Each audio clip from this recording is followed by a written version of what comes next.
Case தட்டுப்பாடு case தட்டுப்பாடு. எனக்கு என்ன இப்போ கேள்வினா, இங்கே மீத்தேன் ஈத்தேன் எடுக்கிறோம்னு சொல்லிட்டு விவசாய நிலங்களை வந்து ஆக்கிரமித்து வச்சுருந்தாங்க.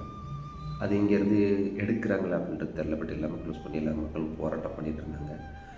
அதை மறுபடியும் இங்கே எடுக்க ஸ்டார்ட் பண்ணிடுவாங்க அப்படின்னு நினைக்கிறேன்.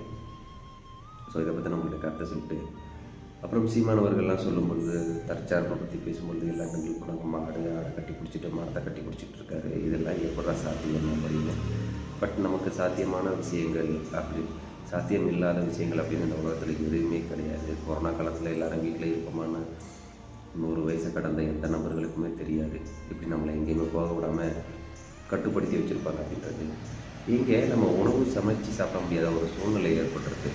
யோசிச்சு பாருங்கள். எடுத்துக்காட்டுக்கு எல்லாமே ஆடு மாடு மாதிரி எல்லாத்தையும் பச்சையாக சாப்பிட முடியுமா? நம்மகிட்ட அரிசி இருக்குது, காய்கறி இருக்குது, பட் கேஸ் சிலிண்டர் இல்லை. அது மட்டும் இல்லாமல் உணவு உற்பத்தி செய்கிறதுக்கான இந்த சிலிண்டர்ஸ்லாம் தேவைப்படும் போட்டிருக்கு. அதெல்லாம் அனுப்புவதற்கு 70% எல்லாம் நிறுத்தி வச்சுருக்காங்க.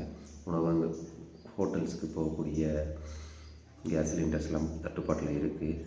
பட் வீட்டு உபயோகத்துக்காக சிலிண்டர்ஸ் கண்டினியூஸாக கொடுத்துக்கிட்டு இருக்கிறோம். 100% வந்து ஏற்பாடு பண்ணியிருக்கோம் அப்படின்னு சொல்லியிருக்காங்க.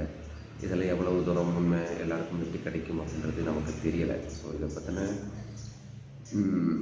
நான் எதுக்கு சொல்ல வரேன்னா, தற்சார்பு வேறு ஒரு நாட்டை நம்ம நம்பி முக்கியமான பொருள்களுக்கு நம்ம வேறு ஒரு நாட்டை நம்பி இருக்கும் பொழுது அது நமக்கு கிடைக்காம இந்த மாதிரி ஒரு தடை ஏற்படும் பொழுது நம்மளுடைய நிலைமை என்ன அப்படின்னு யோசிச்சு பாருங்கள்.